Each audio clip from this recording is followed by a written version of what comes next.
we have exclusive, never-before-seen messages, text messages from inside the FBI.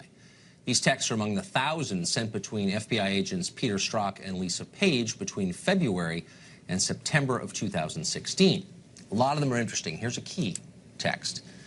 The agents did exactly what you would hope agents would never do. They expressed concern about whether Hillary Clinton, if she was elected president, would take revenge against the FBI for the crime of investigating her. In exchange, from February of 2016, Agent Page told Agent Strzok, quote, "One more thing. She might be our next president. The last thing you need, us going in there loaded for bear. You think she's going to remember or care that it was more DOJ than the FBI?" Strzok told Page that he agreed. In other words, political concerns were at top of mind as they investigated this politician, Hillary Clinton. Congressman Trey Gowdy of South Carolina chairs the Oversight Committee in the House. He's a member of the Intelligence Committee, and he joins us to react. Congressman, thanks for coming on. Sir. Are we reading too deeply into the exchange we just put on the screen, do you think? Well, I don't think so, because you read that one in isolation. If you read all the text, it's clear that they did not want her charged. They wanted her to be the president of the United States. They really didn't want Donald Trump to be the president of the United States, and they concede throughout these texts that they did things differently in this investigation from any other investigation that they were part of. So what I don't understand is, even if you're watching this at home and you think, well, I wanted Hillary to win too, and I don't like Donald Trump too, shouldn't you be a little concerned, maybe actually terrified, that FBI agents conducting a criminal investigation into a politician were worried about the political elements of the investigation? That's not supposed to happen, is it? Well, you may remember, as I do, Jim Comey telling us that the FBI doesn't give a whit about politics. He loved to tell us how apolitical the Bureau was.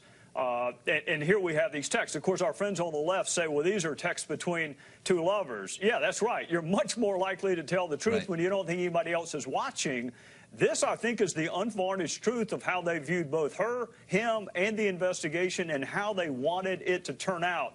Keep in mind, Tucker, all of this is done before she was ever interviewed. So the fix was in, unfortunately, before they even interviewed the target of the investigation.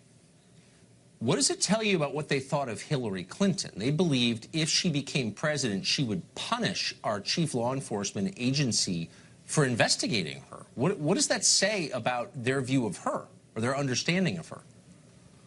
It's either that, or I think another reasonable construction could be that she would reward the DOJ, thinking it was more DOJ lawyers that concluded she should not be charged as opposed to the FBI. And that's actually how I read it, that she would give more credit to the Department of Justice. You know, keep in mind, reading these texts, it doesn't appear that anyone wanted her charged before they even knew what she was going to say. I read that to be they were concerned DOJ would get the credit for taking care of her more than the Bureau would. You've taken an enormous amount of abuse, as have your colleagues on the Intelligence Committee, as has this channel, for daring to report this news as if asking questions about the behavior of law enforcement officials is unpatriotic. How do you respond to that?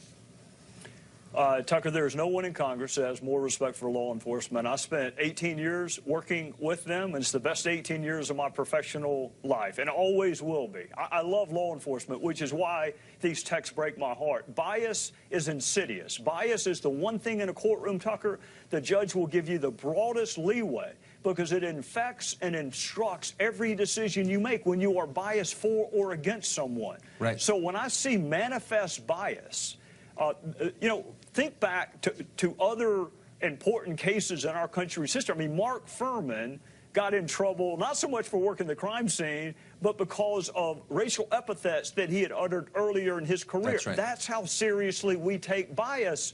I don't know why the left can't concede in this case that these two agents should never have been part of investigating her case. Well, you would think that Democrats, at some point, it would occur to them that maybe most FBI agents aren't liberal. They're probably conservative. I'd be willing to bet money on that.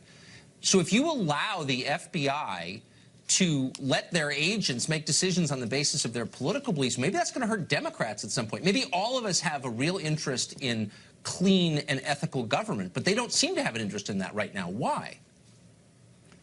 I don't know. I don't like bias. I don't like political bias manifesting itself in an embezzlement case. I don't like it in a bank robbery case. This was an incredibly politically charged case, as was and is the Russia investigation. So politics and political bias is even more important in a case like this. I don't know why the left is straining to minimize the manifest bias that was exhibited by these agents. I don't get it. I'm sorry to say this. You got some totally unprincipled people up there with you. I'm sorry about that. Congressman, thank you.